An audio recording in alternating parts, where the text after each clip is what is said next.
Tá aqui, ó. O hipopótamo poderoso. Aí a figura dele, o significado de berremote, animal, besta, gado, palavra que deriva aí de berremar, que tem a ver com o quê? Com brutalidade animal, com força instintiva, ou seja, aquele instinto animal. O nome transmite a ideia de algo gigantesco, bestial, imbatível pela força humana. O próximo é o que eu já estou falando aqui, o Leviatã, a serpente marinha. A serpente marinha é um espírito das águas. Hoje tem um monte de influência de espíritos das águas aí. Como eu disse para você, não dá tempo de eu explicar aqui demais, mas eu quero trazer aqui o principal, né?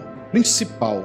Lavar significa enrolar, torcer, unir-se e acompanhar. Aí você soma aqui com o sufixo tan. Aí nós vamos somar essas duas coisas. Vai ter um entendimento sobre dragão ou serpente do mar. Há outras passagens bíblicas que falam que ele é como um crocodilo, o crocodilo do Nilo. Há passagens bíblicas que Deus vai falar assim: eu vou colocar um anzol na tua queixada e vou te fisgar. E vou te fisgar e vou te lançar lá no deserto para ser comido. Inclusive isso é uma profecia para o rei Faraó. E o Faraó, irmãos, que era um rei que tinha um pacto com o espírito das águas. O orgulho, irmão, a arrogância, não tem como eu fazer uma oração aqui na tua cabeça e falar: sai orgulho, sai arrogância. A única coisa que cura orgulho e arrogância é uma coisa só: arrependimento, humilhar-se diante de Deus. A única forma, às vezes, de Deus tratar o orgulhoso é tirar ele do seu habitat, é tirar ele do seu mar, do seu rio e jogar lá no deserto para ele aprender. Aí no deserto você sabe, é que não estou falando. Ou morre lá comido pelos bichos, ou sai de lá humilde, liberto, pronto para uma outra história, né? Pronto para um novo tempo. Deus vai mudar o cativeiro de Jó. Aqui nós temos Jó antes e depois da restauração. E o que a gente vai trazer aqui à tona é porque Deus, então, depois que Jó ora pelos seus amigos, recebe a oferta e tudo, vai acontecer com Jó o Shevut. Shevut está ligado a esse conceito de retornar. Shevut, restaurar ou trazer de volta. Ardemar é a palavra hebraica para profundo sono e é uma das habilidades espirituais proféticas que eu relato nesse livro chamado Os Sete Olhos de Deus. Você acredita que Deus fala através de sonhos? Ou você já teve sonhos que pareceu bem reais? Preste atenção na leitura, onde nós encontramos essa expressão hebraica Tardemá. Gênesis capítulo 15. Ao pôr do sol, Abraão foi tomado de um sono profundo. E eis que vieram sobre ele trevas densas e assustadoras. Deus traz uma experiência de tardemá, e essa expressão, além de profundo sono, também significa letargia ou transe. E nesse transe profético, nesse estado de não sei se eu estou dormindo ou se eu não estou, um estado letárgico, de repente surgiu um braseiro que soltava fumaça e uma tocha de fogo, e o braseiro e a tocha passaram pelo meio dos animais divididos. Naquele mesmo momento fez o Senhor a seguinte aliança com Abrão: os teus descendentes eu dei essa terra, desde o ribeiro do Egito até o grande rio, o rio Eufrates. Gênesis 15, 17 e 18. E aqui nesse livro eu abordo muitas experiências, onde eu falo sobre sonhos, que essa é uma habilidade também, uma forma de Deus falar contigo. Adquire esse livro clicando aqui abaixo no link do Mercado Livre, ou você pode pesquisar também no Mercado Livre. Lá no Mercado Livre coloca assim: Sete Olhos de Deus, Eliseu Lustosa. Você acha com mais facilidade, tá? Olá, queridos, graça e paz, eu sou Eliseu Lustosa e você é muito bem-vindo aqui no canal Mensagens Proféticas para o seu dia. Eu quero compartilhar uma mensagem profética que vai falar ao seu coração poderosamente. Antes, eu quero convidar você para se inscrever no canal, caso você não é inscrito, ativar aí o sininho das notificações para você acompanhar não só essa mensagem profética, mas todas que nós iremos postar aqui, tá bom? Convido você que está no Facebook, também na nossa página no Facebook, a seguir a página, e tanto quem está no YouTube como quem está no Facebook. O like, o joinha, o gostei e o seu compartilhamento. Divulgue essa mensagem para outras pessoas, para que outras pessoas sejam abençoadas e edificadas como você será agora. E se você puder me seguir no Instagram, é @pastoreliseuLustosa, e eu aguardo você lá. E agora você vai ficar com a mensagem profética para o seu dia. Pessoal, graça e paz, boa noite para todos, amém? Uma coisa eu posso dizer para você que está aqui nessa quinta-feira fria: você é mais do que vencedor. Crente goiano, quando vê algum friozinho, né? Já aproveita para ficar em casa. Mas glória a Deus que você está aqui hoje para ouvir a palavra de Deus e a gente orar. Irmãos, e como eu prometi para vocês domingo, hoje nós iremos encerrar a nossa série de ministrações sobre um monte de temas que a gente falou. E hoje é a última parte para a gente falar de Iov, Jó, tá? Na última ministração dessa série sobre telunar, sobre murmuração, sobre lepra, eu falei sobre Jó e as úlceras malignas de Jó. E também dei uma ênfase muito grande em relação aos amigos de Jó. Porque os amigos de Jó nós vimos, estudamos, que cada um deles, o seu nome, o significado dos nomes dos amigos de Jó, como também o propósito deles estarem ali na vida de Jó, foi para trazer um tratamento na vida de Jó. Em outras palavras, para deixar o sofrimento de Jó mais sofrido ainda, né? Falamos sobre Elifaz, falamos sobre o Bildade e falamos sobre Zofar. Todas as expressões hebraicas nós estudamos e vimos. E hoje eu quero encerrar falando então da segunda parte, lembrando que tem muito tema ainda para falar sobre esse assunto, mas eu quero tentar hoje condensar tudo isso. Acredito que, para quem está no YouTube, a gente perde um pouquinho, mas para quem está aqui pessoalmente, é mais complicado eu falar. Eu vou tentar resumir até mesmo o que eu já coloquei aqui no papel, mas vou nos pontos mais fortes, tá?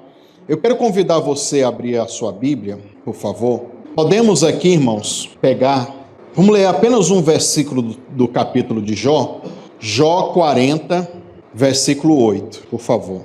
Jó 40, versículo 8. E aí, esse primeiro tópico aqui para falar de Jó, a pergunta é: Jó seria orgulhoso e devido ao seu orgulho, ele ficou leproso?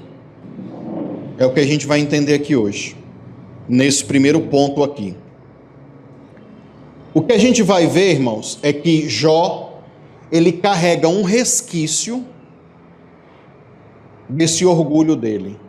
E como eu já citei nas ministrações anteriores, o suposto orgulho de Jó não é tão um orgulho do dinheiro, do poder, da fama, não. O único orgulho dele, que é o orgulho de muito crente, e crente que não conhece Deus de fato, né?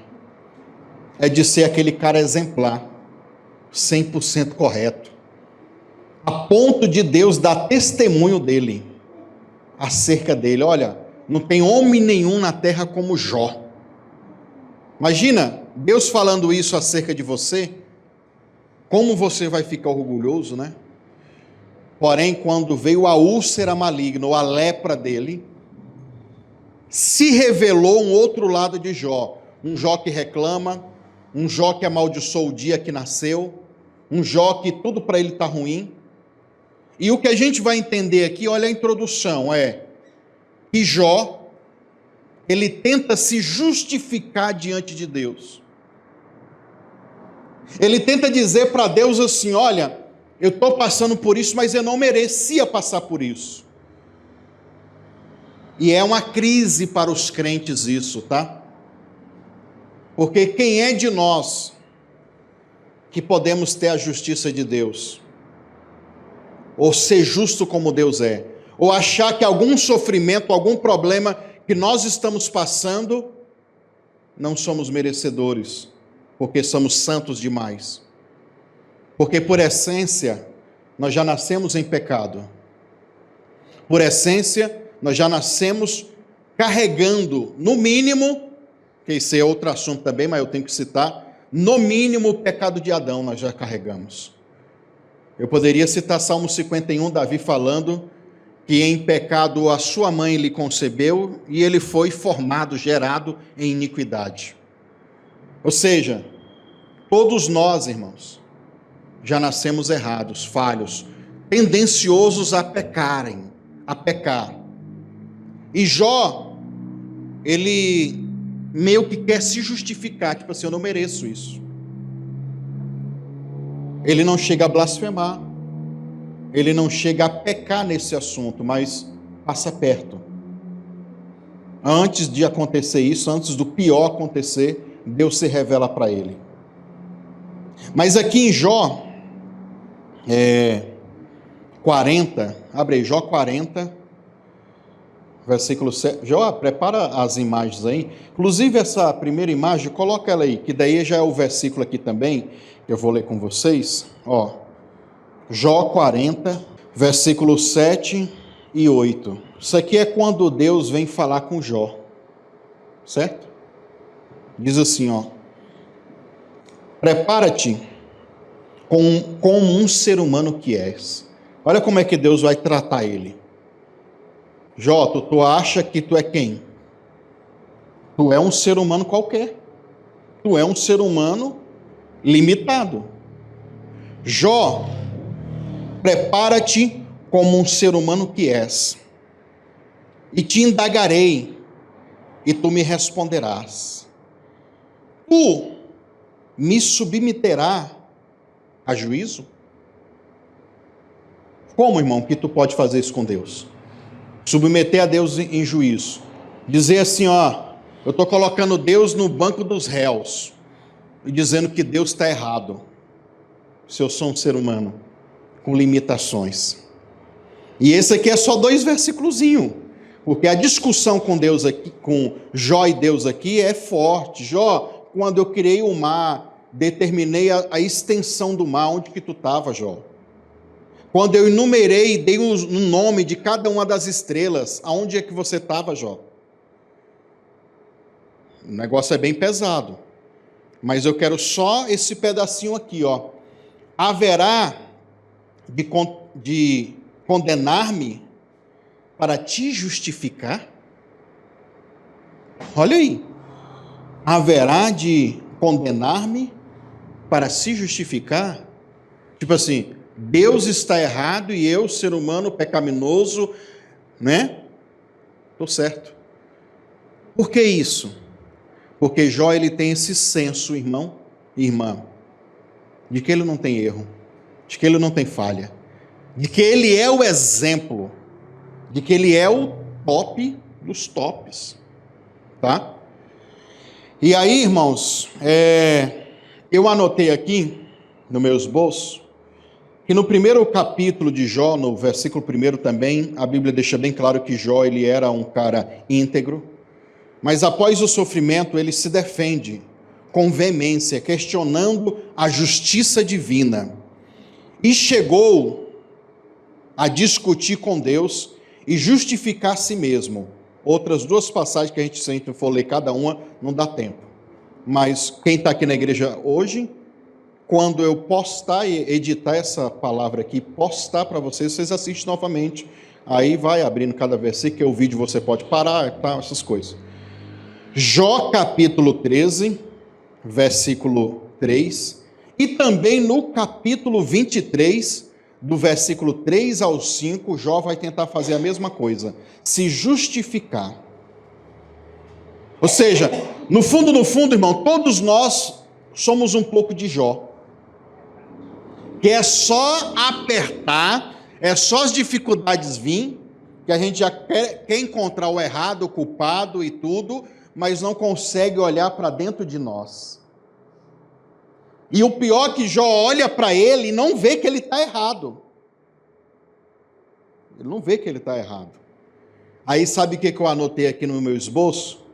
Isaías capítulo 64, o versículo 6, que diz assim, ó: ora, todos nós estamos na mesma condição de impuro. Percebe?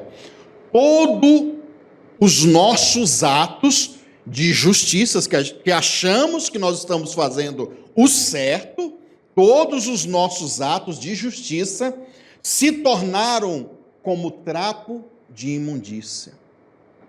O que é trapo de imundícia, irmão, no Antigo Testamento?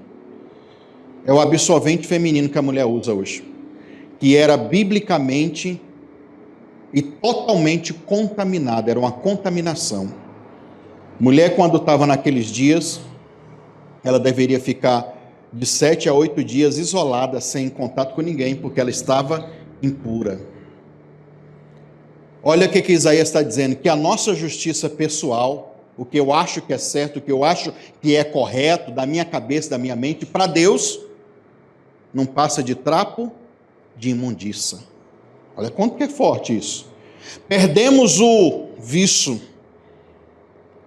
e machucamos-nos com folha que morre, e com o vento da nossa própria iniquidade, esse vento nos empurra para longe. O vento da nossa iniquidade nos leva para longe, e uma folha qualquer, de qualquer coisa, pode nos machucar. Deus é assim? Não. Deus é maior, Deus é grande, Deus é poderoso.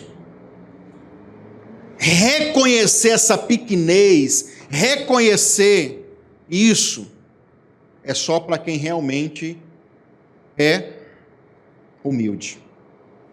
E Jó, se ele está querendo se auto-justificar, então, humildade passou longe, tá? Preste atenção, anotei aqui também no meu esboço, por isso quando Deus aparece para ele e confronta ele, Jó, não por seus pecados, mas pelo caráter dele, pelo que está dentro dele, ele querendo se auto-justificar, como ele acusava os amigos, mas por tentar tomar o lugar de juiz diante de Deus. E aí tem esse versículo que a gente leu.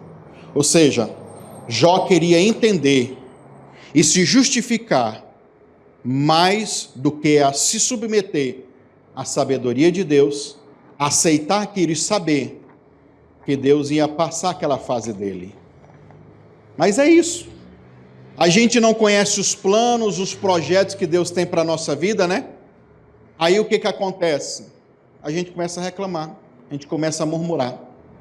Aí, irmãos, no livro de Jó, Deus vai falar com Jó e vai explicar sobre dois principados. Behemoth, diga comigo, Behemoth e Leviatã. São duas criaturas que aparecem aqui, irmãos, como entidades. Hoje a gente entende, tem esse entendimento, né? Principados espirituais. O Leviatã, há mais versículos escritos sobre ele, principalmente o Leviatã, ele é conhecido como o rei dos orgulhosos. Ou seja, Deus está falando isso para quê? Deus está expondo isso para Jó por quê? Porque Jó, ele carrega então esse resquício. Por ele tentar se justificar e achar que resolve todas as coisas, Deus está mostrando para ele, você não tem potência para isso, você não tem poder para isso, quem tem é eu, Jó. Para de reclamar, para de murmurar, para de amaldiçoar o dia que você nasceu e aceita, porque eu tenho um propósito maior por trás disso. E eu já cansei de falar para vocês aqui, irmão, o sofrimento, quando ele não mata o crente, ele amadurece o crente, ele fortalece o crente. Então, muitas vezes acontece isso. Vem aí, Joab, a imagem, a próxima. Está aqui, ó. O hipopótamo poderoso, né?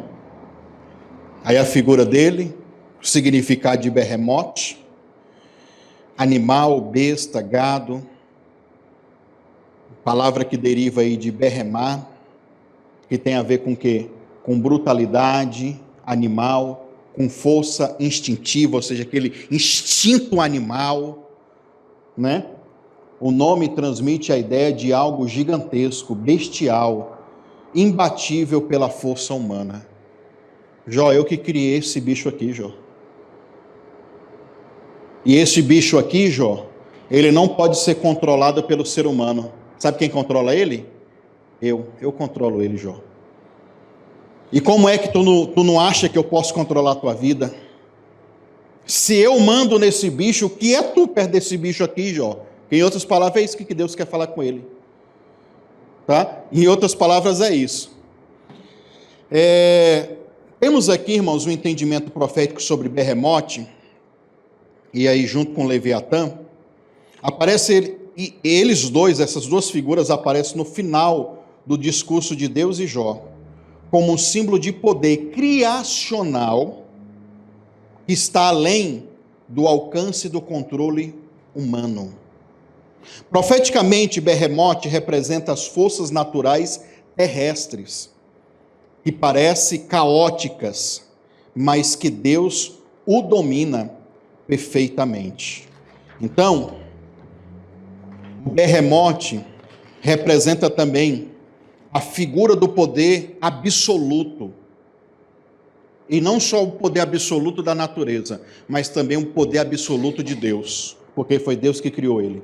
Inclusive no texto que fala sobre Berremote, Deus vai falar lá que assim como criou ele, criou Jó, da mesma essência, da mesma natureza, tá? Muitos comentaristas judeus e judeus antigos, e também depois cristãos, viam Berremote e Leviatã com representações cósmicas de um caos cósmico, de forças espirituais cósmicas, que serão destruídas e subjugadas no fim dos tempos. Aí eu coloquei a referência de Isaías 27, versículo 1, e nós temos também Apocalipse capítulo 20. E não é só Berremote ou Leviatã, tem a besta do Apocalipse, tem outros animais que são, na verdade, seres espirituais poderosos, né? Que todos eles Deus vai julgar. No Midrash, e no Talmud, que é vou usar essa expressão, uma teologia, mas é uma tradição oral. E essa tradição oral para os judeus é como eles estivessem explicando a Bíblia, né? Explicando os textos bíblicos. No Midrash e no Talmud,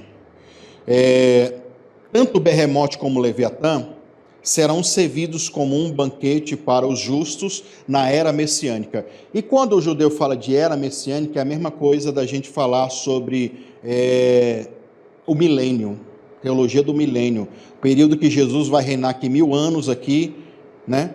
Tem isso daí. Isso é outro assunto que a gente pode conversar futuramente, tá? Então eles acreditam nesse entendimento, ou seja, representa as forças bestiais que serão vencidas por Deus no fim dos tempos.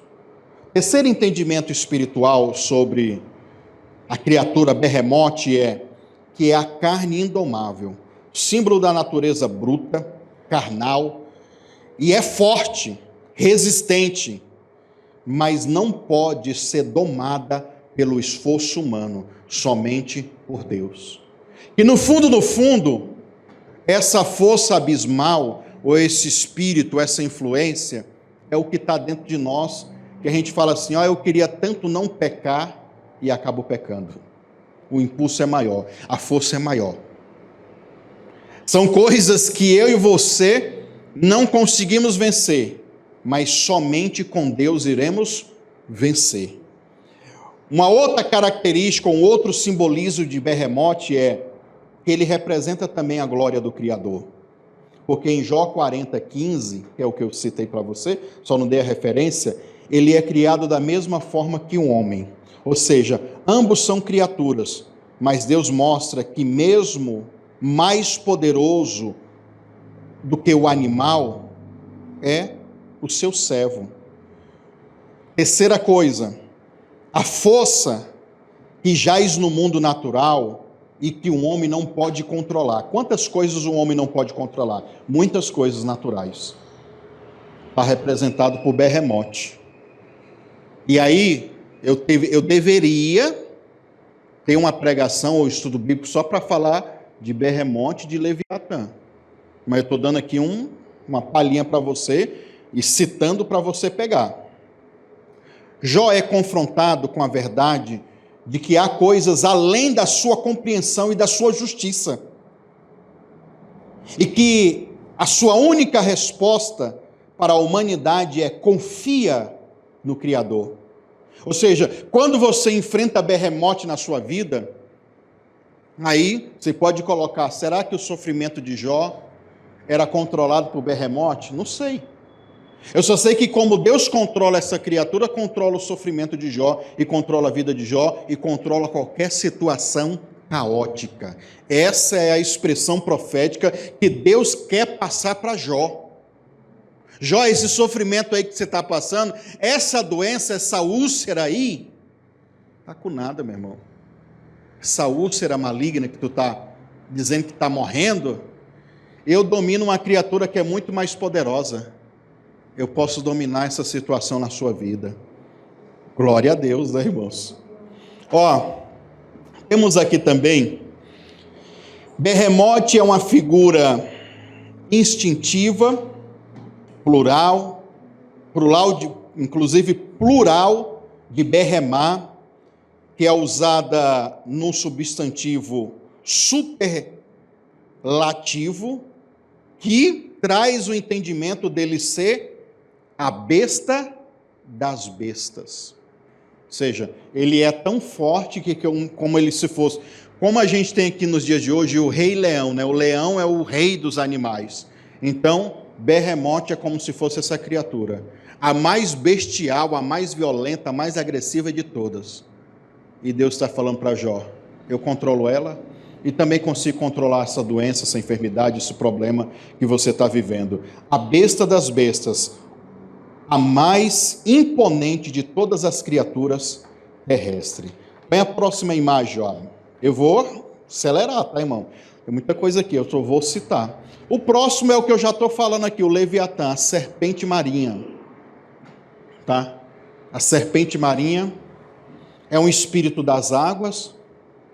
Hoje tem um monte de influência de espíritos das águas aí. Como eu disse para você, não dá tempo de eu explicar aqui demais, mas eu quero trazer aqui o principal, né? Principal.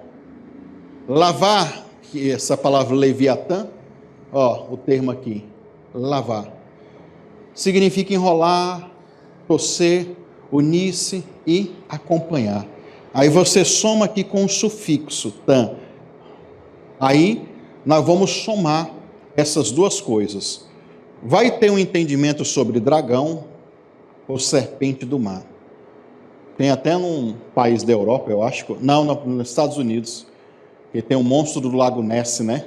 O povo fala ali, ó. Ele é um espírito das águas. E há várias outras interpretações dele não ser como esse dragão aqui, como você está vendo aqui. Há outras passagens bíblicas que falam que ele é como um crocodilo, tá? O crocodilo do Nilo, tem uma expressão lá em Ezequiel que fala sobre isso. Inclusive, vou fazer um paralelo aqui para você entender, como ele é um espírito das águas e é como um peixe. O texto diz de Jó 41 que ele é o rei dos orgulhosos, entendeu? Ele que manda nos arrogantes. E Deus ele vai usar, estou saindo do esboço, mas como que Deus trata com o orgulhoso? Como que Deus trata com esse espírito aqui? Como ele tem a sua força, como ele tem o seu poder e a sua arrogância? Ele mora nas águas. As águas é o habitat dele, é o lugar seguro dele. Há passagens bíblicas que Deus vai falar assim: eu vou colocar um anzol na tua queixada e vou te fisgar. E vou te fisgar e vou te lançar lá no deserto para ser comido. Inclusive isso é uma profecia para o rei Faraó. E o Faraó, irmãos, que era um rei que tinha um pacto com o espírito das águas. É uma profecia falando para o espírito e ao mesmo tempo para o rei. Você está entendendo? Eu vou te pegar, vou te tirar das águas e vou te jogar no deserto para ser comido pelas criaturas do deserto. O orgulho, irmão, a arrogância, Não tem como eu fazer uma oração aqui na tua cabeça e falar, sai orgulho, sai arrogância. A única coisa que cura orgulho e arrogância é uma coisa só, arrependimento, humilhar-se diante de Deus. E tem gente, irmão, dura, tá morrendo, tá se lascando e fala, eu não dobro. Porque aqui, no texto de Jó, fala que no pescoço do Leviatã é que mora a força dele. Pescoço duro, que está ligado, conectado à dura cerviz do povo. E dura cerviz é o pescoço aqui, que não curva, que não se dobra. Por isso que ele é o rei dos orgulhosos. Como é que Deus faz às vezes para tratar o orgulho de muita gente? Não, ele tá nadando de braçada porque ele está rico agora, é? Eu tiro ele da riqueza e coloco na pobreza de volta. Olha o que está acontecendo com Jó. Ele era o mais rico da época, o mais top da época. A única forma, às vezes, de Deus tratar um orgulhoso é tirar ele do seu habitat, é tirar ele do seu mar, do seu rio e jogar lá no deserto para ele aprender. Aí no deserto, você sabe, é que não estou falando. Ou morre lá comido pelos bichos, ou sai de lá humilde, liberto, pronto para uma outra história, né? Pronto para um novo tempo. Eu anotei aqui também no meu esboço, que além de Jó 41, Salmo 74, 14 fala de Leviatã, Isaías 27, 1 fala de Leviatã, inclusive essa profecia que eu estou falando é de Isaías, falei Ezequiel, mas é Isaías. Salmo 104, versículo 26, também fala sobre ele, e aqui nós temos os significados literais de Leviatã, e aquele que se enrola ou se tece, uma criatura serpentina, um gigante marítimo, né? Que não pode ser domada pelo ser humano, somente por Deus. Por isso que o orgulhoso, o invejoso, sei lá, o arrogante, você fala, mas é a mesma coisa de nada. Tem aquela pessoa assim que você fala assim, irmão, só vai aprender quando quebrar a cara? Aqui, quem está controlando ele. Só aprende quando quebra a cara. Mãe fala, amigo fala, parente fala, pastor fala, dá revelação, profecia, revelou tudo, mas não muda.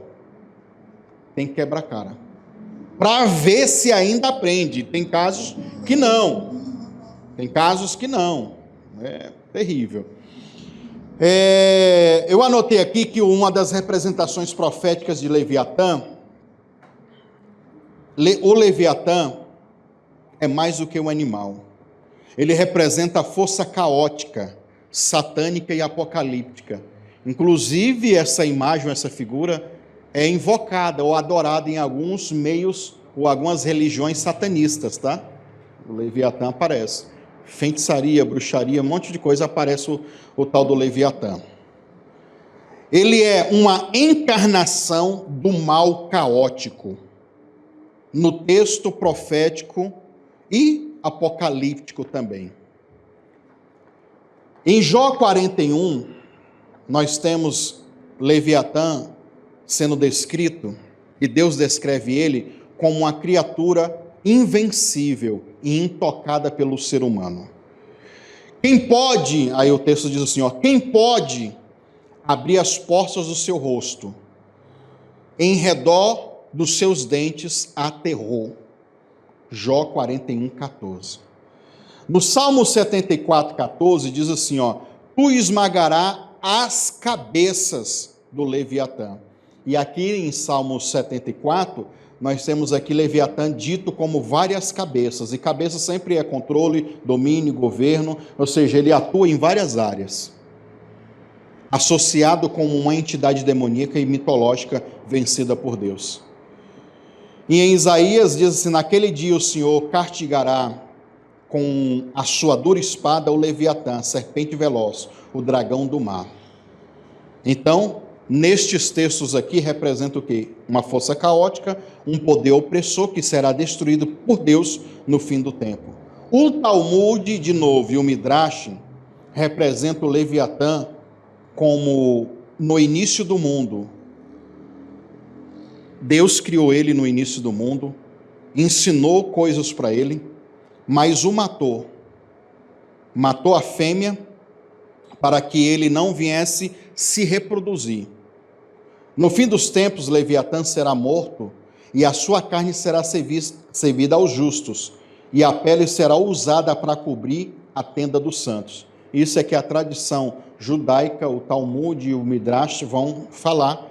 Inclusive a mesma coisa sobre Behemoth, né? Que vai ser morto e ainda o povo vai comer a carne deles. Os santos, né? O entendimento espiritual sobre Leviatã é que é orgulho, arrogância e resistência espiritual. Em Jó 41:34, o texto diz assim: ele vê tudo que é alto, ele é rei dos filhos da soberba. É um símbolo de orgulho indomável, que apenas Deus pode vencer. Quantos filhos do orgulho tem aí, irmãos? Meu Deus, muitos. O mal indomável, Leviatã, representa o caos, representa o dragão, representa o adversário da nossa alma e também o adversário final. É um tipo de Satanás, um poder do mundo que se opõe contra Deus. Outra explicação: a serpente espiritual que será destruída nos fins dos tempos, como diz aqui em Isaías 27, versículo 1, que tem uma profecia messiânica, e o Senhor vai dar a vitória final sobre todo o mal. Ele é um espírito, irmão, que é um principado, como eu disse para você, é uma influência que rege no mundo todo. Então, muitos reis ou sistemas dos homens na terra é controlado por ele. Eu poderia falar de sistema político, de um monte de outras coisas, que essa influência espiritual reina. E lembra, Deus está falando tudo isso para Jó, e dizendo: Jó, esses aí são fichinhas para mim, eu rebento com eles. O que é esse teu sofrimento para mim? Você está entendendo, irmãos? O que é sofrimento para mim? Um resumo completo que eu anotei aqui também, de Leviatã, é aquele que se enrola, serpente marinha, símbolos proféticos, símbolos do caos, do mal cósmico, o dragão a ser destruído, a influência espiritual, orgulho, oposição ao plano divino e poder maligno. Tá? Pois bem, essa é a parte onde Deus fala com Jó sobre essa influência. E o que eu quis dizer? Isso está ligado diretamente com Jó tentar se auto-justificar. Quando ele tenta auto-se justificar, Deus vem com Behemoth, Deus vem com Leviatã para falar com Jó. Certo? Aí agora nós vamos passar para uma outra parte, aonde Jó se deslumbra, fica impactado, se arrepende, porque Deus está falando agora com ele, e ele está vendo literalmente os olhos de Deus. E Jó agora vai fazer, sabe o quê? Eu me abomino. Jó desce, baixo. Eu me abomino depois que os meus olhos te viu, porque eu só conhecia o Senhor de ouvir falar. Agora que os meus olhos estão contemplando o Senhor, eu me abomino. É nessa hora, irmão, que o milagre acontece na vida de Jó. Quando ele vence, então, o orgulho, a altivez, o Leviatã, o Behemoth, o auto se justificar, ele está dizendo assim: eu fui um tolo, eu fui um bobo, eu fui um besta, porque eu achava que estava sabendo das coisas. E resumindo, não sei de nada. O que é o meu sofrimento? O que é que eu passei perto daquilo que eu estou vendo agora, Deus? Nada.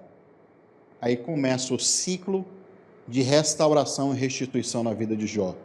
Eu anotei, irmãos, uma palavra aqui para a gente ler, que a gente pode ler ela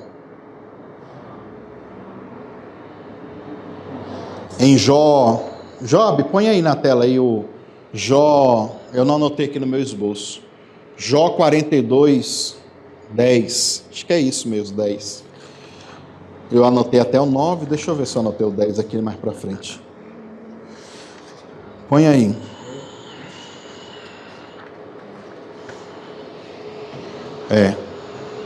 Isso, é isso mesmo. Assim, irmãos, ó. E depois que Jó intercedeu. Inclusive isso aqui é um versículo clichê de todo crente. Vai orar, irmão, para Deus mudar o seu cativeiro. Quantos já ouviu isso aqui? Todo mundo. Ó. E depois Jó fez o quê? Intercedeu pelos seus amigos. Amigos esses que na última ministração eu falei qual que foi a finalidade deles. Tornar o sofrimento de Jó pior ainda.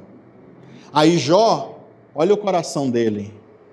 Jó vai lá e intercedeu. O que eu quero aqui desse versículo é só essa palavra, intercedeu. E qual é a palavra hebraica? Job, coloca a próxima imagem lá. A próxima palavra hebraica é palau, que é essa palavra intercedeu. Intercedeu é essa palavra hebraica aqui, ó, palau, tá? Significa interceder, significa orar, significa julgar, significa mediar, sabe? Traz a ideia de defender uma causa ou agir como um... Agir como quem? Poxa, tu fez mal para mim, falou mal de mim, tu me criticou, tu levantou calúnias, tu falou um monte de coisa contra mim, falou que eu estava em pecado, tu falou que eu tinha que até morrer. Um dos amigos de Jó falou assim para ele, ó, a morte é pouco para ti, irmão. O que é pior do que a morte, irmão?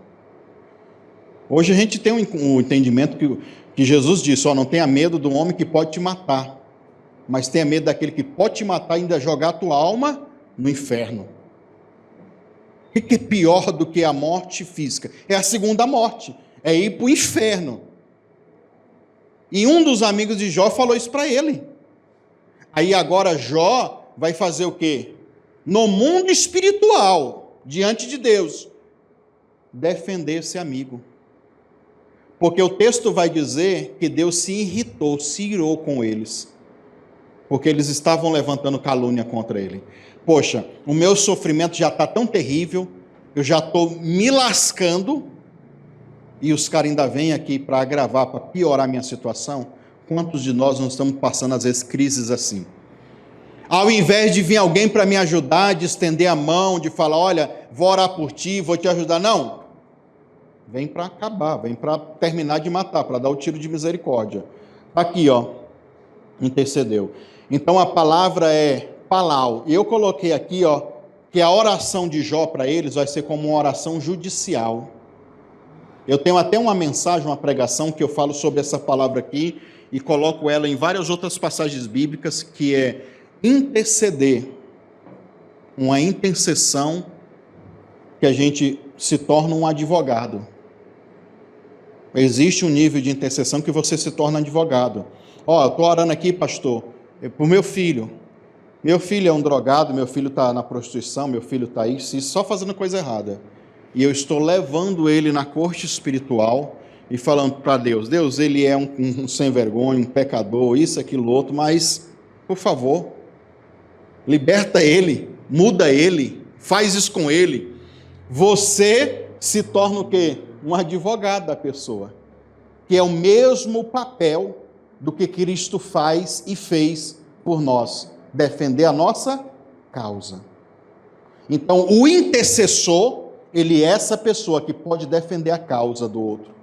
Quantos milagres, prodígios e maravilhas que a gente já viu operando na vida das pessoas, que quem olhar fala assim, nem merecia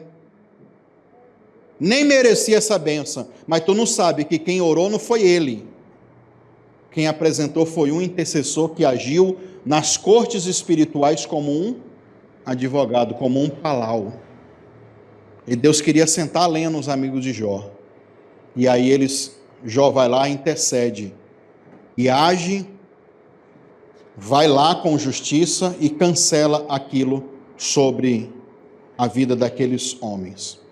E aí eu não coloquei na fotinha, mas essa palavra palau, nós temos aqui um entendimento profético, ou decifrando essas letrinhas, que palau tem a ver com orar a Deus, rogar, suplicar. Dentro do entendimento de interceder, é orar por alguém, é defender a causa de alguém. E também temos o sentido judicial, que pode ser colocado como discernir, como avaliar ou defender a causa. Ou seja, palau não é apenas orar. Orar é um sentido até genérico.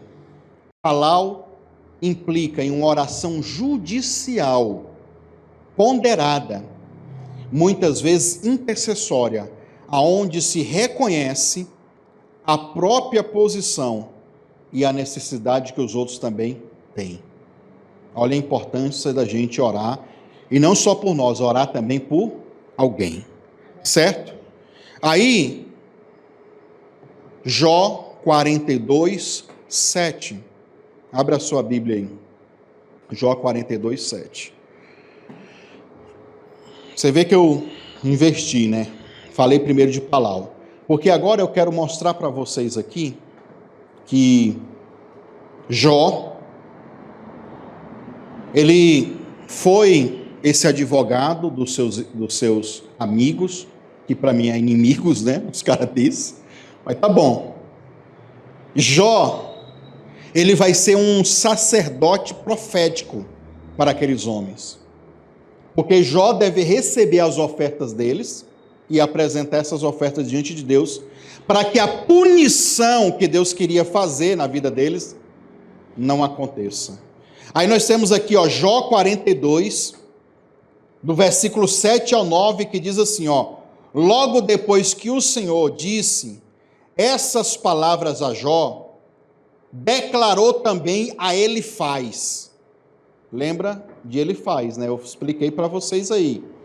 Que Elifaz é o cara que vai ser a representação, Deus é ouro refinado.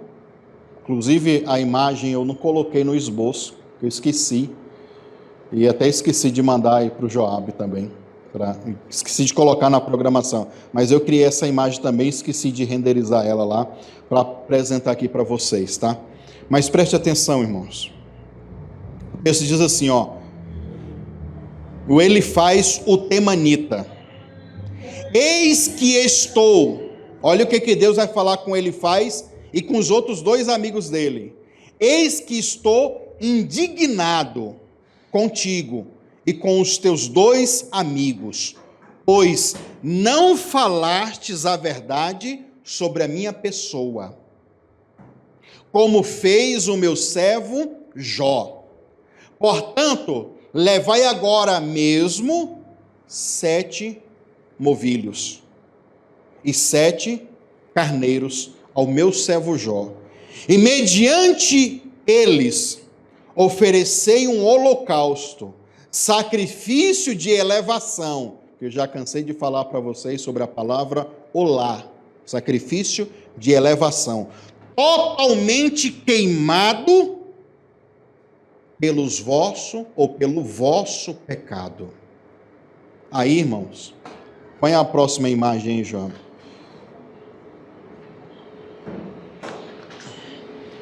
O que é o pecado? O que é essa expressão pecado aqui, no final, ou no meio, na verdade, do versículo 8? Pelo vosso pecado, nevalá. Nevalá, olha o que é a palavra pecado lá. Então, irmão, o bom de você ter o original, o acesso ao original, porque na tua cabeça e na cabeça do evangelho, pecado tudo é pecado, né? Se eu coloco lá pecado, pecado de quê? Olha a palavra nevalá, a tradução dela. Pecado de quê? Loucura, insensatez, vergonha. Essa raiz naval, nevalá, naval, nevalá, naval.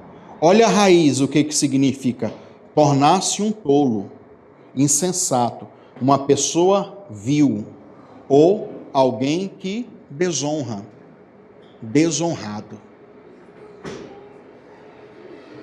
Deus se sentiu desonrado por eles, e não só desonrados por eles, mas como também, ao invés de ajudar o Jó, que está no sofrimento terrível, e honrar a vida de Jó, ajudar ele, olha a expressão na foto que eu coloquei para vocês, os amigos tudo xingando ele, falando mal dele, e o coitado aqui leproso.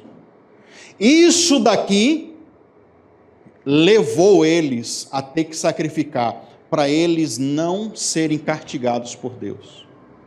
É uma oferta de reparação pela insensatez deles, pela loucura deles.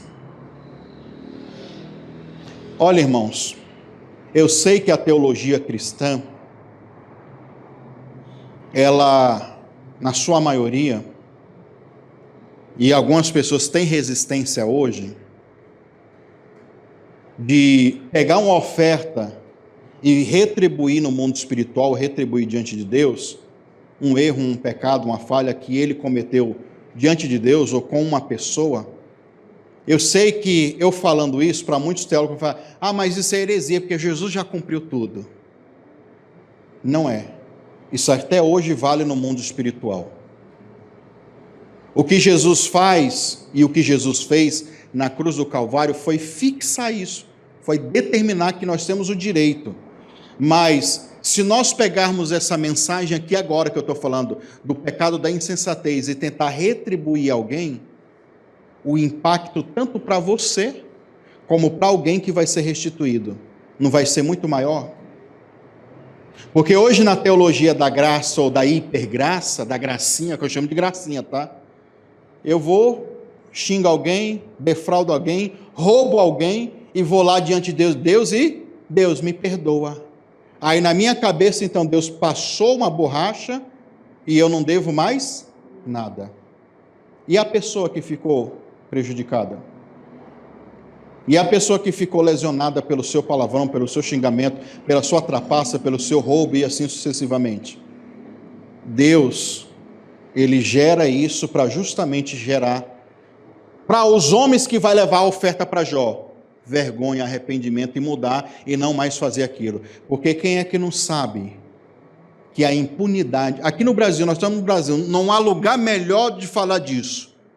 A impunidade leva a pessoa a cometer crimes atrás de, porque a partir do momento que eu falei mal, vou usar o irmão Marcos aqui, que está aqui conosco, falei mal do irmão Marcos, ele teve prejuízos, pedi perdão para Deus, agora estou zero no mundo espiritual, mas e eu e ele, o relacionamento? Se eu não retribuo ele, se eu não restituo ele, se eu não reparo ele, olha o dano que isso causa. Aí eu lhe pergunto, no fundo, Deus se agrada disso? Por isso que eu estou falando para você que eu particular, você não é obrigado a acreditar nisso. Eu acredito que esse tipo de ação, de atitude, até hoje vale. Porque você não está reparando só o irmão Marcos, você está reparando algo no mundo espiritual que você liberou contra ele. E que traz para você o quê? Cobranças. Jesus morreu e no mundo espiritual, a cobrança espiritual, ela foi cancelada. Mas aqui na terra, se eu não reparo a pessoa, se eu não reparo alguém, se eu não tenho esse comportamento, não muda. Então, a maior pregação em cima das ofertas, desses rituais de sacrifício, é essa.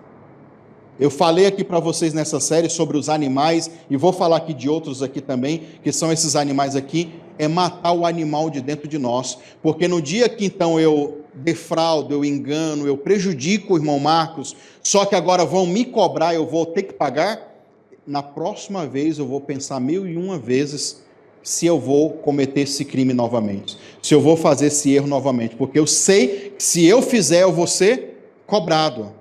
Na teologia da hipergraça, não, tem consequências, mas não, Deus já limpou tudo. E eu não estou falando de salvação, tá, irmão? Salvação eu acredito, que se você se arrependeu de fato, você vai. Mas e as outras coisas?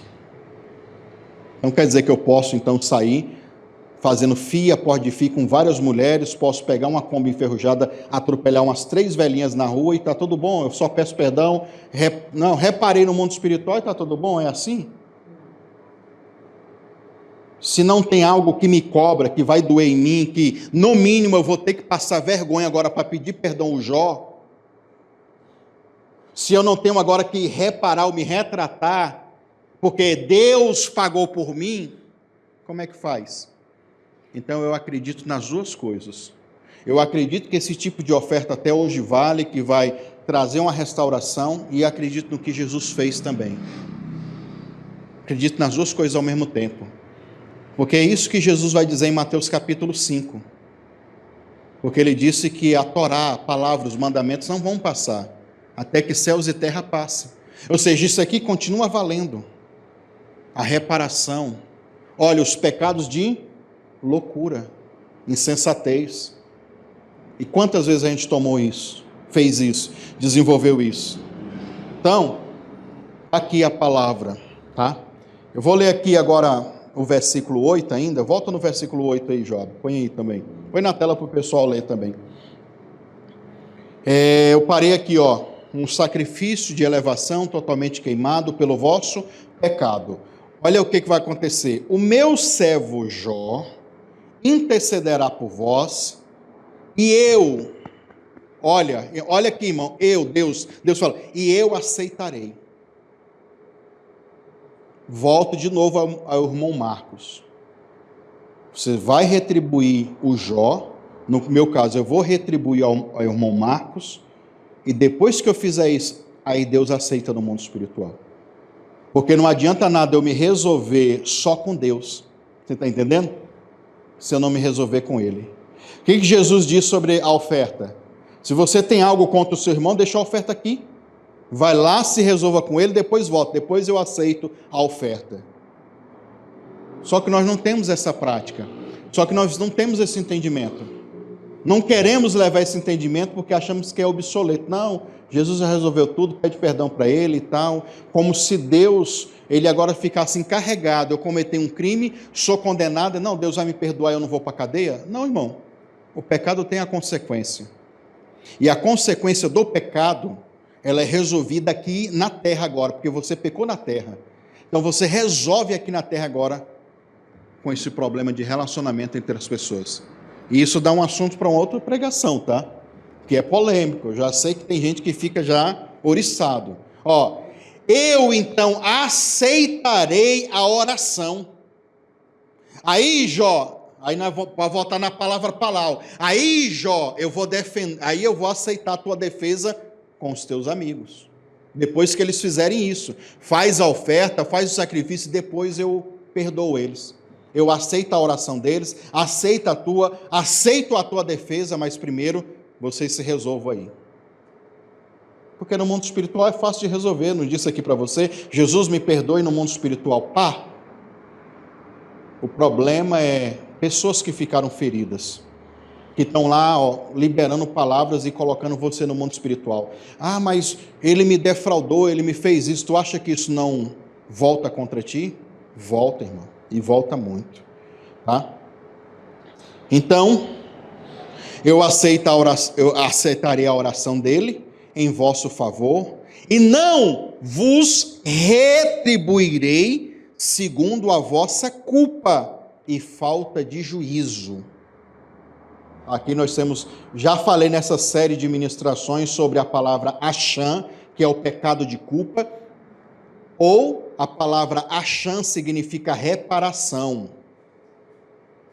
Essa oferta é uma oferta de reparação pela insensatez deles contra Jó. E o que era essa insensatez? Era só palavras, irmão. Não feriu, não bateu, não destruiu ninguém. Só palavras que eles lançaram contra Jó. Então, pois não, aí ele mesmo diz, pois não falastes a verdade ao meu respeito, como fez o meu servo Jó.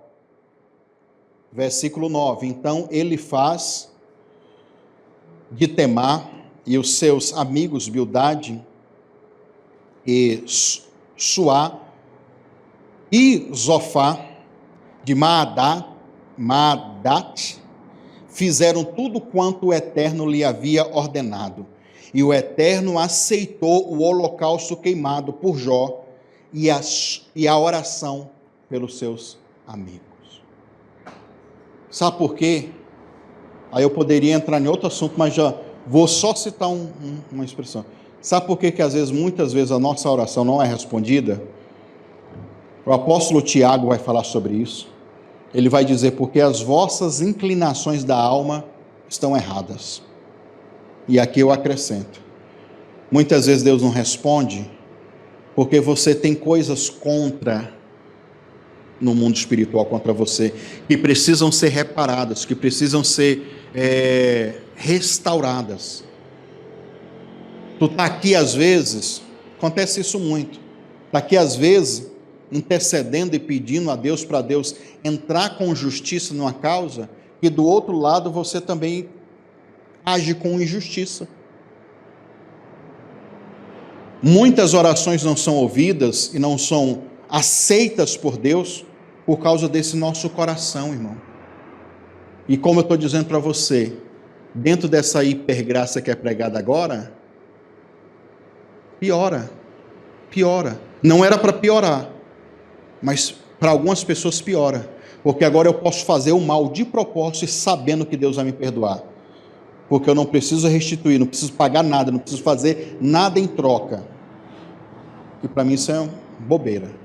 Eu acho que deve ser feito sim, reparar sim, no mínimo um pedido de perdão, no mínimo uma reconciliação, no mínimo uma retratação deve ser feito. Nós temos aqui a raiz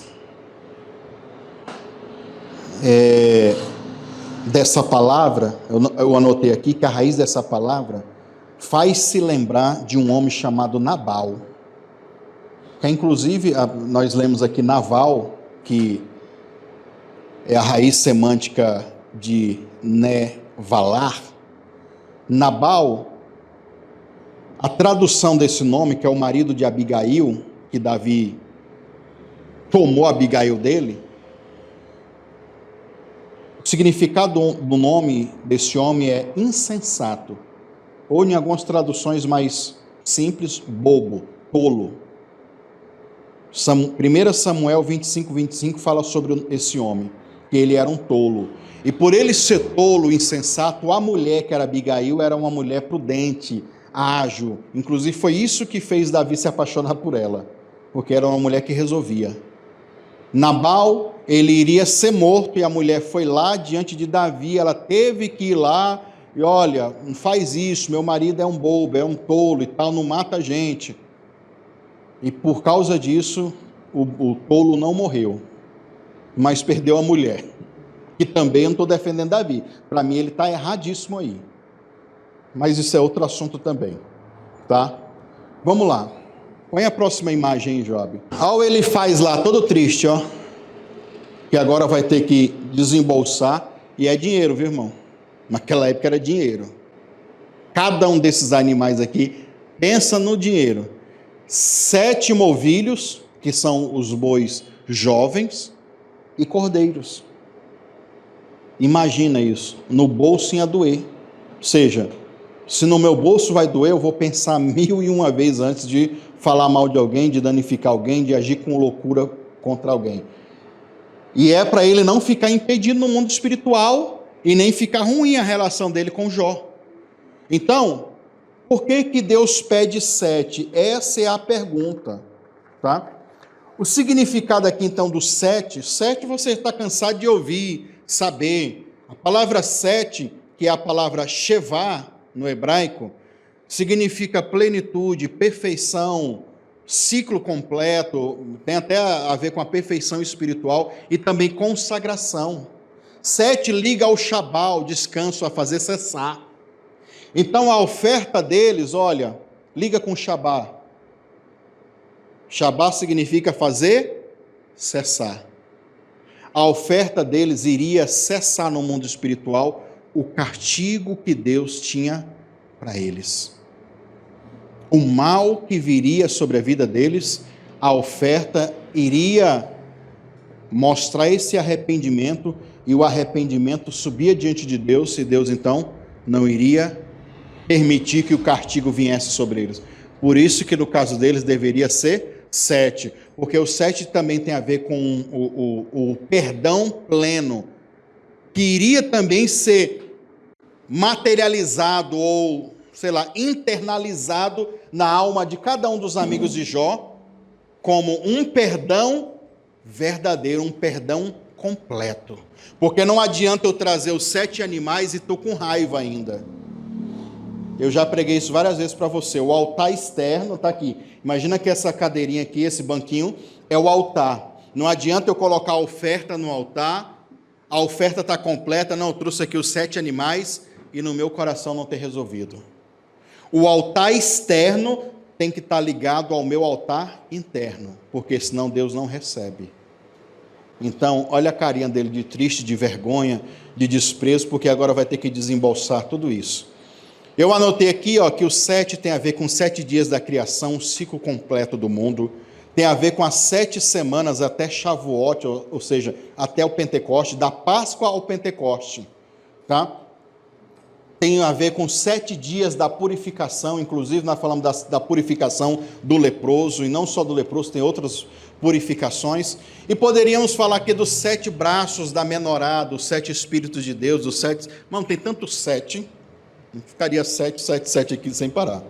Portanto, 7 animais significam uma oferta completa, perfeita, um ato de restauração total diante de Deus. Aí põe a outra imagem, Job, do novilho aí. Está aqui a palavra novilho, está aqui o animal, e além dessa oferta falar de algo completo, de algo que vai cessar a cobrança no mundo espiritual, a palavra par, que é novilho, em português, está associada a um sacrifício de expiação por líderes. Eram os líderes que deveriam sacrificar esses animais. Era pelos líderes. Então, olha como Deus enxerga os 3 amigos de Jó como líderes que deveriam discipular, só que erraram no seu discipulado, julgaram erradamente Jó. E aí agora, olha lá, eles têm que fazer uma oferta, que era uma oferta que só os líderes faziam, como está aqui em Levítico 4:3. Arão deveria fazer esse tipo de oferta por ele e pela casa dele. Então aqui, olha a responsabilidade. Irmãos, isso tem tantas implicações. Meu tempo já foi, eu queria tanto explicar mais sobre isso, mas não dá tempo. Simboliza a força, o animal simboliza a força, a juventude, mas também significa o quê? Responsabilidade. Então, quando eu pego o meu novilho, pego a minha oferta, toma, Senhor, aqui. Eu estou dizendo agora no mundo espiritual, eu vou queimar, vai subir a fumaça, e vai ser dito no mundo espiritual que agora eu vou ser uma pessoa responsável. Eu não vou ser mais o insensato, eu não vou ser mais o louco. Então, Senhor, não me puna, me dá mais uma chance. É aí, irmão, que os pastores às vezes ficam com nó na cabeça, e às vezes comigo mesmo pregando, porque eu acho que isso aqui é graça também. Cara, teologia da graça, não precisa fazer mais nada disso. Isso aqui é graça, irmão. Oferta é graça. Porque a gente confunde graça, sabe com o quê? Com grátis. Com coisa fácil. E tem um ditado aí dos manos que diz assim: tudo que vem fácil vai, e tudo que é fácil a gente não dá valor. É ou não é? O ser humano, irmão, é uma pedagogia para o ser humano isso. Se eu recebi de graça, se veio fácil, eu não dou tanto valor. E é uma verdade, é uma psicologia na cabeça do povo. Então, quando eu levanto essa oferta aqui, eu estou dizendo para Deus no mundo espiritual que daqui para frente eu vou ter responsabilidade. Olha que doido isso, né? Olha que loucura. O animal, o par ou o novilho também está ligado à idolatria. Eu coloquei o exemplo aqui, o bezerro de ouro. A independência de Deus, né? Porque quando eles começaram a falar mal de Jó e levantarem questões que, Deus está fazendo isso com você, Jó, isso, e nenhuma delas eles acertaram, Deus falou: vocês estão falando contra mim também, mal de mim. porque vocês estão fazendo um julgamento totalmente errado, que é o pecado de falsa testemunha. Então, Deus vê isso também como um distanciamento, como um tipo de idolatria. E aí, por isso, do animal, que tem que ser sacrificado. Então, a oferta também está falando o quê? Você está matando a sua idolatria pessoal. Queima ela aqui, ó, entrega ela, porque daí você vai mostrar que você é responsável. Então, o sacrifício pode representar renúncia. Renunciar ao orgulho e o pecado que está dentro do coração. Olha que top isso, né? A palavra par, que significa movilho, está ligado também à palavra que tem a ver com frutificar, com crescer e espalhar. De novo, traz a sua oferta, traz o seu par, o seu movilho, e além de tudo que eu já te falei aqui, irmãos, depois dessa oferta, eu vou fazer a sua vida frutificar, crescer e se espalhar. Olha o benefício de trazer a oferta. E aqui nós temos algumas raízes semânticas, tá? Peru, no nosso portuguesão, Peru, eles frutificarão. Porém, soltar, relaxar, tudo isso está ligado ao conceito dessa oferta. Põe a próxima, João, próxima imagem. Então nós temos aí o carneiro, né? O carneirinho. E o carneirinho, aqui nós temos, e olha que eu estou pulando muita coisa aqui, que a minha hora já foi. O carneirinho era um animal do holocausto, Levítico 8:18. Significa o que? A entrega total. 2.2, restituição vicária. Carneiro no lugar de Isaque. Lembra de Abraão? Então, substituição. Mas também ele representa a figura de autoridade, que no caso dos irmãos, dos amigos de Jó, eles usaram a autoridade espiritual contrária, para falar mal de Jó, para gerar uma coisa negativa sobre Jó. A figura do animal representa a autoridade, também usada para descrever líderes, e também muitas vezes portões, ou seja, coisas grandes. Os líderes deveriam então sacrificar esse tipo de animal também. Por isso que Deus pede para eles também. E aí nós temos a palavra que muitas vezes aparece como portes, que se chama aiu, né? Então nós temos aqui a figura do animal. Pessoal, tanto do movilho como do carneiro, eu anotei aqui no meu esboço um monte de outros significados que eu vou pular, porque senão eu não tenho tempo. Passa a próxima imagem, ó, desse daqui. E também são informações boas, mas nosso tempo aqui é complicado. O povo já fala que eu falo demais aí. Essa raiz da palavra aiu, né, hebraica, que é o carneiro, aparece em várias palavras que denotam o quê? Força, resistência e liderança. Então, quando a gente oferta esse tipo de oferta, a gente também recebe força, resistência, ou seja, poder, capacidade para resistir. E também traz na nossa mente o senso de liderança. Por exemplo, a palavra El, que está aqui dentro também simbolizado, inclusive pela letra Aleph aqui, representa Deus, e Deus representa sempre forte. Então, a junção Aiu, para juntar essas duas coisas, nós temos Aiu e a Aial, que é cervo, o animal, que é dessa espécie, né? Então, animal ágil e vigoroso, forte. E nós temos Aiala, que é a palavra coça. Inclusive, quando eu assisto aqueles série de sobrevivente, tem lá um animal Aiala, que é um tipo de cervo com chifre grandão, que é um animal que eles procuram lá. Então, olha a raiz. Esse animal, então, era apresentado como oferta. Para cada uma dessas coisas, na oferta, isso sobe no mundo espiritual e fala no mundo espiritual. Pois bem, vou pular aqui todas as outras coisas que eu anotei desses animais, em uma outra hora eu falo. Eu acho que você pegou aqui o principal, para a gente entrar na parte final e falar da restauração na vida de Jó, tá? Jó, irmãos, então, ele vai viver agora um tipo de restauração. Deus vai mudar o cativeiro de Jó. Joab, já coloca a próxima imagem para o pessoal ver. Deixa eu ver se é essa mesmo.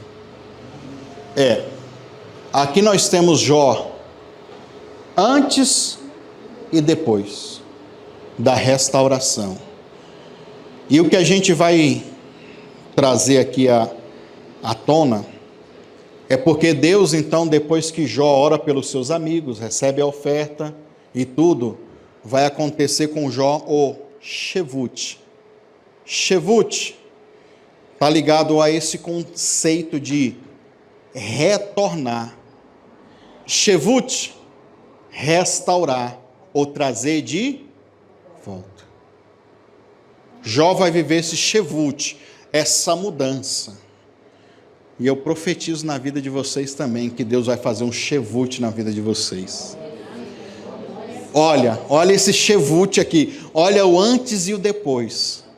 Shevut, que tem a ver com a palavra suv, que é arrependimento ou voltar, né? Em algumas traduções. Inclusive, esse tempo atrás eu preguei sobre techuvá, né?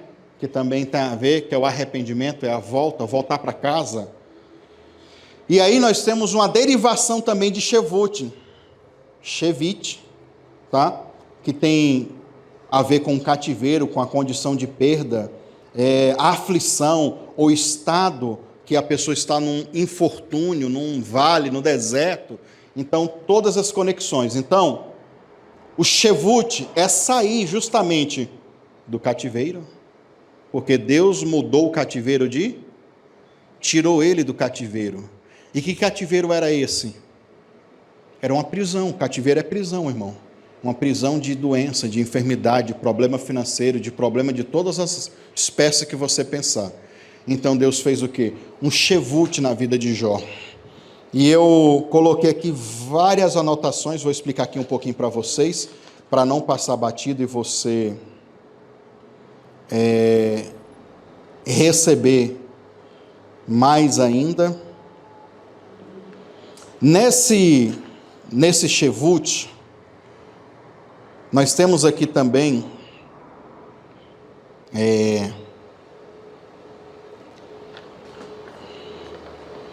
tanta coisa que eu anotei que se eu for parar para explicar uma para vocês, vai ter que explicar outra. Por exemplo, Jó, ele representa também a figura messiânica do servo sofredor. E eu já expliquei isso para você. Ele então ora pelos seus perseguidores. Jesus fez isso. Pai, perdoai porque eles não sabem o que faz. Lucas 23, 34. Essa semana eu ouvi um debate entre judeu e cristão. E o judeu estava com raiva porque o cristão vê Jesus em tudo na Bíblia. E eu estou aqui citando Jó e fazendo esse paralelo. Eu fico pensando no judeu me ouvindo pregar. Estou falando não um judeu messiânico, né? Eu estou falando de um judeu tradicional. Quer comparar Jó com Jesus? Né? Porque a gente vê Jesus em tudo. E essa é a verdade. Porque Jesus se demonstra, se manifesta em todas as Escrituras, né? Após a intercessão vem a redenção e a restauração. Um padrão profético. Vem o sofrimento, depois vem a intercessão e depois a glorificação, que é isso que vai acontecer. Jó, ele recebe o dobro de tudo quanto antes tinha. A figura messiânica que recompensa. Como Isaías profetizou, em lugar de vergonha tereis dupla honra. Isaías 61, versículo 7. Jó representa o Israel restaurado após o disciplino e o juízo de Deus, para eles agora receberem tudo em dobro. Jó também recebe dos seus amigos, porque Deus mandou. Jó recebe dos seus amigos moeda de prata e anel de ouro. Prata sempre tem a ver com redenção. Êxodo 30, versículo 13, está vendo tanto de coisa que eu poderia parar e explicar para vocês? Que significa o resgate do povo por prata. Ouro sempre tem a ver com glória, com realeza, com eternidade, usado no tabernáculo, nas vestes sacerdotais. Anel de ouro, símbolo de autoridade, restauração, dignidade. Nós temos isso em Gênesis 41, 42, o José do Egito acontecendo isso. Eu poderia citar Lucas capítulo 15, o filho pródigo voltando para casa e o seu pai colocando um anel de novo nele, certo? Pois bem, o Shevut, significa voltar, trazer, em Jó 42:10 é que diz sobre isso. O Shevut representa todo o estado de sofrimento, de privação pelo qual Jó passou. Perda dos filhos, saúdes, bem e honra. Ou seja, um estado de calamidade que foi revestido, mudado, transformado. Segundo ponto, Jó, ele passa durante a sua vida por um período, quando os amigos de Jó vêm contra ele, eles ficam 7 dias calados ao lado de Jó, em silêncio. E esse período de 7 dias é um período que se usava para o luto, quando alguém morria. Até hoje os judeus, quando vela alguém, é 7 dias de velório. Imagina, irmão, se poucas horas ali com seu parente, ele já fica abalado, mas a gente passa 7 dias. Santo Deus, né? E esses 7 dias no hebraico é o Shivá.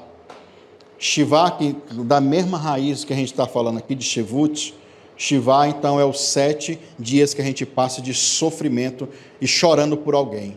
Jó capítulo 2, versículo 13 fala sobre isso. Ou seja, quando eles chegam e ficam em silêncio ali com Jó, é meio que eles estavam dizendo, Jó vai morrer a qualquer momento. Sabe aquela pessoa torcendo para alguém morrer? Não, Jó já morreu. Terrível, não é isso? Sentaram-se com ele na terra e ficaram calados durante 7 dias e 7 noites. Jó 2:13. Isso é chamado do luto. A pergunta é, quanto tempo Jó sofreu? Não existe, irmãos, uma data, um tempo específico. Uma vez eu vi um judeu messiânico pregar dizendo que era 7 dias. Não é 7 dias. 7 dias foi só o período que os amigos sentaram e ficaram com ele. Há um versículo de Jó 7, versículo 3, que diz assim, ó, assim me foram concedidos meses de ilusão. Não se sabe quanto tempo é. Meses. Pode ser 2 meses, pode ser 3 meses, pode ser... Não sabe. Mas dias não foi só 7 dias, foi meses nesse sofrimento. Aí ele diz assim, ó, e noites de sofrimento me foram destinadas. Jó 7:3. O Talmud, de novo, tradução oral dos judeus, eles acreditam que esse sofrimento de Jó durou aproximadamente 1 ano. 1 ano de sofrimento. Também não dá para a gente entender melhor. E agora nós iremos finalizar. Põe a última imagem aí, Jó. Aqui Jó agora restaurado. Essa imagem eu já mostrei para vocês na outra ministração, mas aqui agora é depois do Shevut, depois da restauração. Deus vai dar em dobro tudo quanto Jó tinha, porque ele venceu esse período. Jó 42, versículo 12, enquanto você fica vendo a imagem, eu vou ler para você. Assim o Eterno abençoou o final da vida de Jó, muito mais do que o início. Glória a Deus. Você recebe isso? Amém. Ele teve, olha só, 14.000 ovelhas, 6.000 camelos, uma junta, ou melhor, 1.000 juntas de boi, 1.000 jumentos, e também lhes nasceram 7 filhos e 3 filhas. E Jó chamou a sua primeira filha de Lemina, ou Leminá, segunda de Quez, e aí vai contando o nome de todos os filhos. Tá?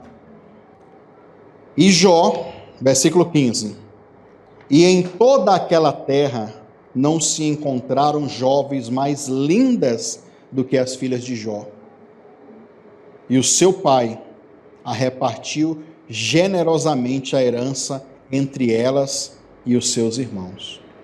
Irmãos, é outra pregação aqui, mas dar herança para uma mulher, só um pai generoso naquela época, tá?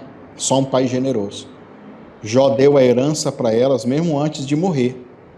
Jó compartilhou com elas. Normalmente a herança só vinha do homem, só era dada para homem, para o homem continuar. A mulher que casasse e o marido tivesse dinheiro. Era basicamente isso. Olha o que Jó faz. Tá?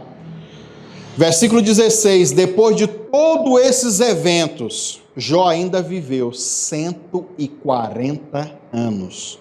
E viu os seus filhos, os seus descendentes, dele, até a 4ª geração. E morreu Jó, realizado e em idade muito avançada. Que doido isso, né? Deus deu em dobro para ele tudo quanto ele tinha antes. Você me pergunta, ele deu o dobro em camelos, juntas de boi, em tudo, nos bens que Jó tinha, ele deu em dobro tudo. Porém, quando chega aqui e a Bíblia vai dizer assim, Deus deu para ele 7 filhos e 3. Quantos filhos Jó tinha no começo? O mesmo, irmão. Ele tinha 10 filhos, juntando homens e mulheres, 10 filhos. E agora Deus dá quantos para ele? 10 de novo. Aí tu pensa, poxa, o texto está dizendo que Deus deu o dobro em tudo para Jó. Na matemática mais boa, Deus tinha que dar quantos filhos para ele? E por que só tem 10? Eu vou lhe explicar. Porque para Deus, irmãos, os filhos não morrem. Os filhos que morreram naquele acidente quando a casa de Jó caiu, eles ainda estão na eternidade, então eles não morreram. Eles só passaram de um plano para o outro. Então, quando Deus deu a ele mais 10, é porque está se acrescentando àqueles que já morreram. Porque, na verdade, no mundo espiritual a gente não morre, a gente continua vivendo. Então, quando Deus dá mais 10 para ele, a soma é de 20. A soma é 20. Então, por exemplo, a mulher, não, eu perdi uma criança bem novinha, num aborto, não sei o quê. No mundo espiritual você vai ver essa pessoa. Você não conheceu em vida. É uma teologia maluca? É uma teologia maluca, é isso que eu estou falando. Mas é com base nesse texto de Jó. Porque Deus realmente deu o dobro para ele. E até mesmo dos filhos. E Jó viveu até a 4ª geração dele e viu todos. E foi próspero, e foi bem. Então é assim que Deus faz quando Deus consegue tratar um crente no seu momento de privação. E aqui então a gente finaliza. E você diz, ufa, pastor. E eu pulei um monte de coisa, né? Ufa. Mas eu quero convidar você a orar. Porque eu quero profetizar aqui na tua vida hoje o Shevut. A mudança. É sair do cativeiro. Coloque-se de pé aí no seu lugar. Eu quero profetizar hoje na tua vida, na tua história. E se Deus fez isso com Jó, dando o dobro de tudo quanto ele tinha, e dobro de coisas boas, tá? Tem gente que está tão acostumada no sofrimento, fala assim, Deus me livre, me dá o que eu tinha em dobro, que era só problema. Não, irmão, eu estou falando de coisa boa. Nós estamos falando de restauração financeira, de restauração familiar. Nós estamos falando da restauração de saúde, porque Jó foi curado. E não só curado, como ele viveu depois 140 anos. Nós estamos falando de uma saúde intacta. Jó foi curado, Jó foi próspero financeiramente, Jó teve a sua família restaurada e sucessivamente o seu casamento. E detalhe, a vida espiritual nem fala, hein? Como Jó está agora, imagina. Jó está muito melhor. Você também vai melhorar. Coloque as mãos sobre o seu coração e diga assim comigo, Senhor Jesus, eu creio nesse Shevut, nessa mudança. Senhor, eu creio que eu estou saindo desse cativeiro de sofrimento, de derrota, esse cativeiro aonde a minha vida sentimental, amorosa, está presa. Eu estou saindo desse cativeiro financeiro, aonde miséria, pobreza, dívidas, falência, escassez, tudo vai ser vencido, porque o Senhor está me entregando essa vitória. Eu estou saindo desse cativeiro do qual enfermidades, doenças, sejam elas físicas, emocionais ou psicológicas, estão indo embora. Essa enfermidade, essa doença não vai me matar, porque eu vou viver muito mais anos de vida, porque Deus vai fazer o que fez na vida de Jó para com a minha vida. A enfermidade quer castrar, limitar os meus anos de vida, mas eu creio e tomo posse que o Senhor está me curando agora. Senhor, eu vou viver a restauração da minha família. Esse chevute vai acontecer entre a minha casa, no meio da minha família, e eu verei a restauração dos meus familiares. A minha família vai ser próspera. A minha família será uma bênção. Senhor, e eu estou aqui também para fazer como Jó, gerar uma herança de bênção para os meus filhos. Jesus, tudo que é contrário a essas bênçãos, eu declaro agora cancelado no mundo espiritual. Senhor, faz com que essa prova, como Jó, que viveu meses nessa provação e perdeu tudo, mas o Senhor restaura também a minha vida, restaura também a minha sorte e muda, Senhor, completamente o meu cativeiro, porque eu quero agora entrar em um novo ciclo de bênção, de vitória. Senhor, me concede longevidade para me ver as promessas do Senhor se cumprirem na minha vida, para me ver a vitória, a bênção na vida das minhas gerações. Senhor, eu determino que esse sofrimento, ele vai passar, e eu sairei desse tempo, desse período de sofrimento, recebendo de Deus tudo em dobro. Senhor, me honra agora e me abençoa em nome de Jesus. Amém?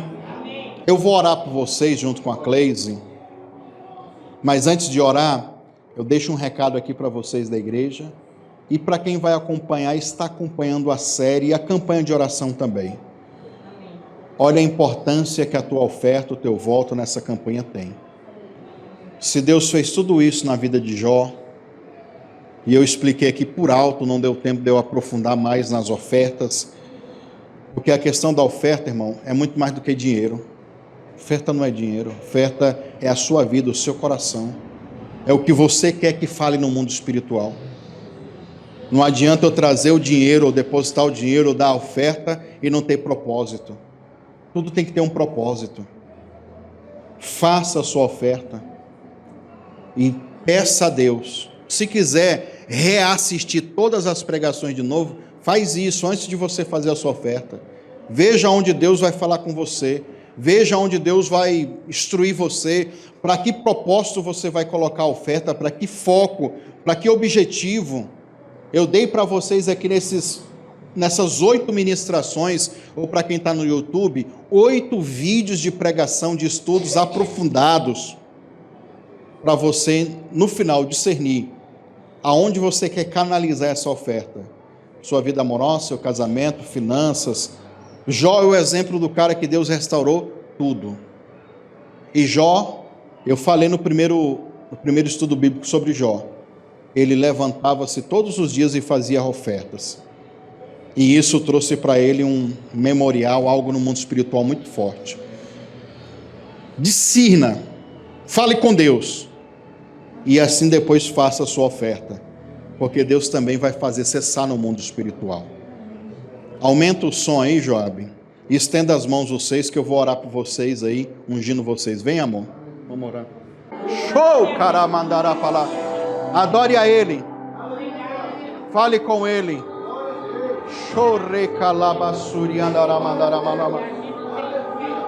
Obrigado, Jesus. Eu creio, meu Pai, nessa restituição dobrada. Eu creio nessa restituição em dobro. Eu creio, meu Pai, que nós estamos fechando esse ciclo de oração, esse ciclo de ensinamento, para receber como Jó recebeu, unção dobrada, prosperidade dobrada, alegria dobrada, saúde dobrada, tudo em dobro, Senhor, tudo em dobro, Senhor. Restaura, restitui, repara, entrega para o teu filho, entrega para a tua filha, meu Pai, o dobro, o dobro, o dobro, o dobro, Senhor. E que venhamos, meu Pai, ver testemunhos, meu Pai, respostas, Senhor.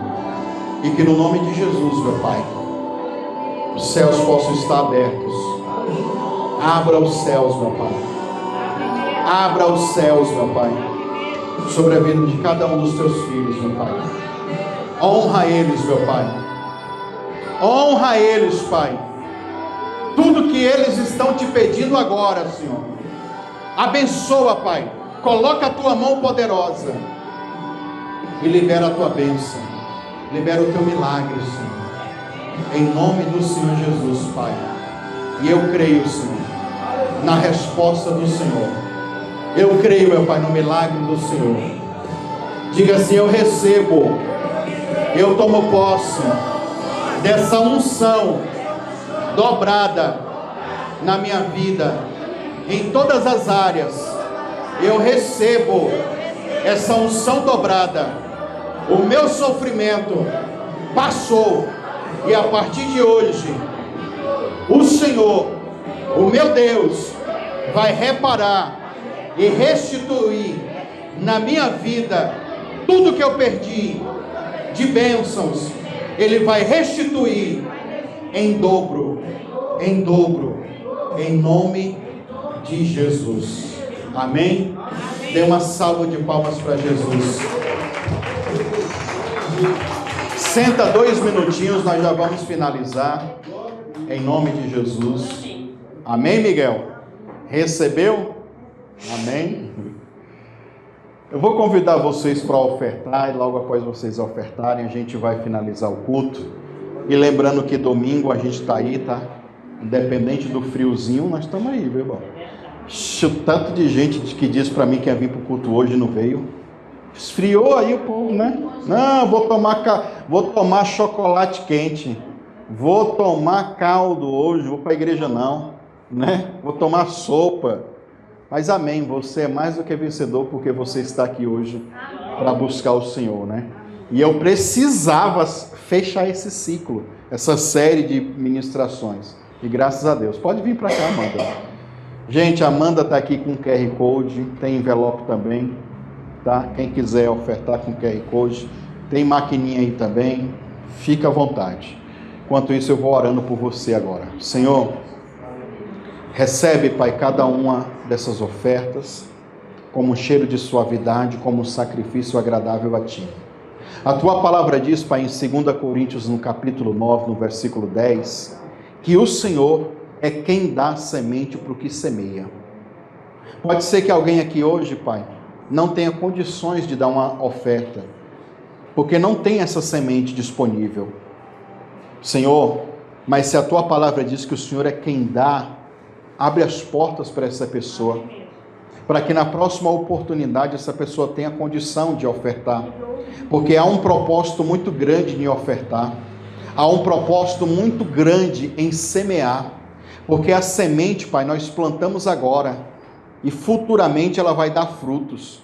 E eu quero profetizar, meu Pai, como diz em Mateus capítulo 13, que aquela semente que caiu no solo, uma deu 30 vezes mais, a outra deu 60 vezes mais, e teve uma que deu 100 vezes mais. Multiplica, Pai, multiplica, e traz esses resultados extraordinários da multiplicação dessa semente, Pai. Que essa semente ou essa oferta suba no mundo espiritual como um cheiro de suavidade e como um sacrifício agradável a Ti, Pai. E abençoa o Teu filho, abençoa a Tua filha, é o que nós te pedimos agora, em nome de Jesus. Amém? Vamos ficar de pé para a gente finalizar. Estenda aqui as suas mãos. Domingo o culto é mais cedo, você sabe, né? 18. Glória a Deus, quero agradecer você por ter acompanhado e assistido esse vídeo todo, que você possa edificar outras pessoas, sabe como? Compartilhando com mais alguém essa mensagem profética. Se você aprendeu algo, se edificou a tua vida, se Deus falou ao seu coração, então você pode compartilhar. Convide outras pessoas para conhecer esse projeto, esse canal, porque esse canal vai abençoar muitas vidas, tá bom? Deus abençoe você, um forte abraço, um beijo no seu coração, não saia sem marcar o joinha, se inscrever e até a próxima mensagem profética para o seu dia. Deus abençoe. Seja um mantenedor desse ministério, deposite seu voto de fé, sua oferta, seu dízimo, nas contas bancárias ou através do Pix. Pix Bradesco, 62 984 93 3100, é celular. Pix Banco do Brasil, Pastor Eliseu Lustosa 2 @gmail.com. Pix Caixa Econômica Federal, Pastor Eliseu Lustosa @gmail.com, ou através das contas bancárias.